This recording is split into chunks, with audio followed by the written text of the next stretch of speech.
এরকম কত সানুবক্সে বেরোবে তার নেটে। আমি জাস্ট একজন অ্যাসিড টেস্টের মতন একজনকে ধরেছি, এরপর পরপর ধরতে থাকবো। হাজার জাহাঙ্গীর তৈরি করেছে দক্ষিণ চব্বিশ পরগনায়, অভিষেক ব্যানার্জি। তো আমি তো সিঙ্গেল টার্গেট ওই জন্য এদেরকে করিনি, আমি টার্গেট করেছি অভিষেক ব্যানার্জিকে। ফলতায় প্রাক্তন বিডিও শানু বক্সির কথা গতকাল থেকে আপনাদেরকে বলছি। তার একের পর এক কেলেঙ্কারি, হোয়াটসঅ্যাপ চ্যাট যেমন দেখেছেন, এবার দেখাবো জমি কেলেঙ্কারি। অভিযোগটা কি? সরকারি অনুমতির বাইরে মালবাজারে জমি কিনেছেন তিনি, এমনটাই অভিযোগ। কত কাঠা তিনি কিনেছেন? 7.45 কাঠা জমি কিনেছিলেন তিনি নবান্নের অনুমতিতে। জমির রেজিস্ট্রি নথিতে দেখা যাচ্ছে কেনা হয়েছে 14.57 কাঠা। তাও কত টাকায় জানেন? মাত্র 10 লক্ষ টাকায় অনুমতির দ্বিগুণ জমি তিনি কিনেছিলেন। ডাব্লিউবিসিএস অফিসার শানু বক্সি জমি কেলেঙ্কারির পর্দাফাশ করছেন কে? বিজেপি নেতা অভিজিৎ দাস। প্রকৃত জমির মূল্য কত ছিল? নগদের লেনদেন কত হয়েছিল? কেন অনুমতির বাইরে তিনি জমি কিনলেন? কারা পুরো গোটা বিষয়টা ম্যানেজ করলো? এই সমস্ত বিষয় নিয়ে প্রশ্ন উঠতে বাধ্য, কারণ আমরা এটা মুখে বলছি না, আমাদের হাতে নথি রয়েছে। সেই নথি আমি একেবারে আপনাকে সরাসরি দেখাবো। সেই নথি আপনাকে সরাসরি দেখাবো। এটা হলো নবান্নের অর্ডার, আর সঙ্গে আমার কাছে যেটা রয়েছে সেটা হচ্ছে গিয়ে বিক্রয়পত্র। দুটোই আপনাদেরকে দেখাবো। প্রথমে দেখাই নবান্নের তরফ থেকে যে অর্ডারটা, দেখুন ভালো করে, আমি খুব সূক্ষ্ম করে মার্ক করেছি, আপনি নাম দেখতে পাবেন। নামটা দেখাই, এখানে শানু বক্সি তার নাম রয়েছে। কত কাঠা তিনি জমি কিনেছিলেন সেটাও দেখাচ্ছি, 7.45 কাঠা। দেখুন ভালো করে, আমি বিক্রয়পত্র দেখাবো। নাম দেখতে পাচ্ছেন, শানু বক্সির নাম রয়েছে। দামও দেখাবো আপনাদেরকে। তার আগে কাঠা দেখুন, জায়গা কোথায় দেখুন, মাল, যেটা একটু আগে বলছিলাম। এই সেই নবান্নের অর্ডার ভালো করে দেখাচ্ছি। এই সেই নবান্নের অর্ডার, হাতে নথি রয়েছে, হাতে নথি। মুখে বলছি না, আমরা একেবারে তথ্য সহ আপনাদের সামনে তুলে ধরছি। শানু বক্সির একের পর এক কেলেঙ্কারি। কত কাঠা সেটা দেখতে পাচ্ছেন, মার্ক করেছি আমি। নাম দেখতে পাচ্ছেন, জায়গাটা দেখতে পাচ্ছেন। এবার আসি পরেরটায়। এই হয়েছে বিক্রয়পত্রে কি লেখা আছে দেখুন। এখানে উল্লেখ করা হয়েছে বিক্রিত মূল্য, তার সঙ্গে কাঠা দেখুন। কত কাঠা দেখতে পাচ্ছেন? কাঠা হচ্ছে 14.57। দেখুন দাম দেখুন, এবং কত টাকা দিয়ে কেনা হয়েছে সেটাও লেখা রয়েছে, একেবারে বাংলায় স্পষ্ট করে উল্লেখ করা হয়েছে। 10 লক্ষ টাকা দেখতে পাচ্ছেন। সংখ্যা আপনার কাছে পুরো ক্লিয়ার, পুরো বুঝতে পারছেন। আসল দামটা কত? বিক্রিত মূল্য এবং সরকার নির্ধারিত মূল্য 29 লক্ষের কিছু বেশি। 29 লক্ষের কিছু বেশি। আমি নিশ্চয়ই দেখাতে পারছি আপনাদের, তথ্য সহ প্রমাণ জি 24 ঘন্টা দেখাচ্ছে। শানু বক্সি, যার বিরুদ্ধে একের পর এক অভিযোগ, তার নিয়োগ নিয়েই তো অভিযোগ উঠছে। তিনি কিভাবে ডাব্লিউবিসিএস অফিসার হলেন? জাহাঙ্গীর খানের কলকাঠি থেকেই এই প্রশ্ন কিন্তু উঠছে, আর এই জায়গা থেকেই একাধিক প্রশ্নের উত্তর আমরা খোঁজার চেষ্টা করছি। আমরা অবশ্যই শানু বক্সি, যার বিরুদ্ধে এই গুরুতর অভিযোগ, শানু বক্সির প্রতিক্রিয়া নেওয়ার আমরা চেষ্টা করব অবশ্যই। শানু বক্সি কি বলবেন? সবটাই কি তাকে মেলাইন করার জন্য? এই যে তথ্য প্রমাণগুলো রয়েছে সেগুলোর বিরুদ্ধে তার কোনো কি বক্তব্য থাকবে? আমরা যোগাযোগ করার অবশ্যই চেষ্টা করব। তবে তার আগে আমাদের প্রতিনিধির সঙ্গে আমরা যোগাযোগ করি, কথা বলি। দুজন প্রতিনিধি এই মুহূর্তে আমার সঙ্গে রয়েছেন একেবারে সরাসরি। একদিকে আমাদের সঙ্গে রয়েছেন নারায়ণ, আর অন্যদিকে অয়নও আমাদের সঙ্গে রয়েছেন। আমি প্রথমে নারায়ণ তোমার কাছে আসি, যে মালবাজারের জমি নিয়ে এই মুহূর্তে তুঙ্গে তরজা, পুরো বিষয়টা তোমার কাছে জানবো। অভিযোগটা কি? কত টাকায় জমি তিনি কেনেন, কত কাঠা কেনেন, কত টাকায় বিক্রি হয়, সবটা ডিটেল।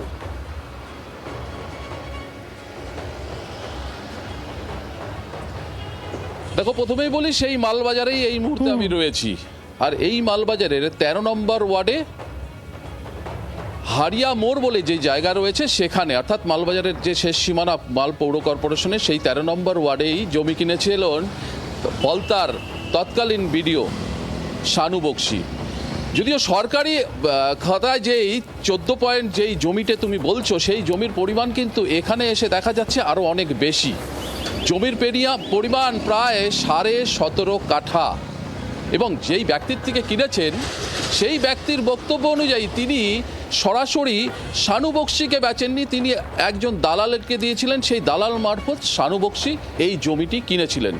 সেই সময় এই জমি যখন কিনেছেন তার পাশাপাশি বলে রাখি মালবাজারের আরও বেশ কিছু জায়গায় সন্দেহ করা হচ্ছে তার আরও জমি রয়েছে এবং তার নথিও কিন্তু ইতিমধ্যেই সন্ধান চালাচ্ছে, কারণ সেখানে আরও কোথায় কোথায় তার জমি রয়েছে। কারণ এই মাল যে ব্লক তার পার্শ্ববর্তী ব্লক মেটেলি ব্লকেই এই শানু বক্সির বাড়ি, সেখান থেকেই পরিচালনা করত এই সমস্ত জমি, অর্থাৎ সরকারি জমি বা বেসরকারি জমি তিনি সরাসরি নাকি হস্তান্তর করত বা সেই সমস্ত বিষয়ে যুক্ত ছিল সরাসরি বলেও বেশ কিছু তথ্য জানা যাচ্ছে। এর পাশাপাশি বলে রাখি যেই ব্যক্তির থেকে এই জমিটি নিয়েছিল একেবারে জলের দরে সেই সময় জমিটি নেওয়া হয়েছিল এবং জমিটি যখন নেওয়া হয় সেই সময় সরকারি খাতে যেই পরিমাণ দেখানো হয় তার থেকে কিন্তু অনেকটাই পরিমাণ বেশি বলে জানা গেছে, বা যে মালিক তিনি জানাচ্ছেন জমির পরিমাণ যেখানে 14 পয়েন্ট কত সামথিং কিছু একটা জমির পরিমাণ রয়েছে সরকারি খাতে, সেখানে কিন্তু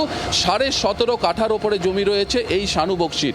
সবটা নিয়েই ধন্দ, জমি কোথার থেকে কিনলো বা তার আরো এখানে জমি রয়েছে কিনা তার সন্ধানেও কিন্তু আমরা 14.5 সেখান থেকে তুমি বলছো তার পরিমাণটা আরো বেশি, প্রায় 17.5 কাঠা, সেটাও একেবারে জলের দরে, এবং তার মাঝখানে একজন ব্রোকার ছিলেন, তার কোনো হদিশ পাওয়া গিয়েছে? কিভাবে পসিবল হলো?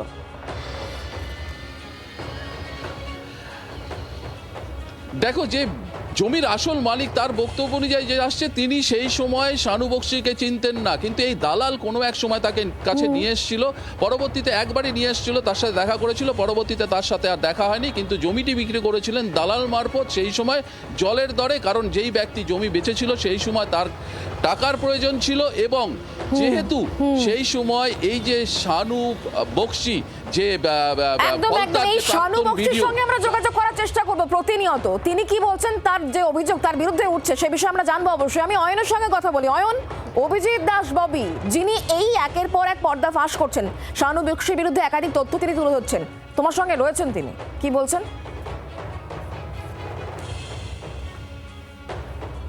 আর কাল বিলম্ব না করে আমরা সরাসরি অভিজিৎ ববিদা আপনার কাছে জানতে চাইব যে একটা প্রাতিষ্ঠানিক দুর্নীতির কথা তো বিজেপি ক্ষমতায় আসার আগে থেকেই বলছিল, এবং এই যে একজন বিডিও শানু বক্সি তিনি নিজের ক্ষমতাকে কাজে লাগিয়ে এখানে বসে উত্তরবঙ্গে একটা জমি সেটাও দুর্নীতি করে কিনছেন, এর তাহলে শেষ কোথায়, এর তল কোথায়?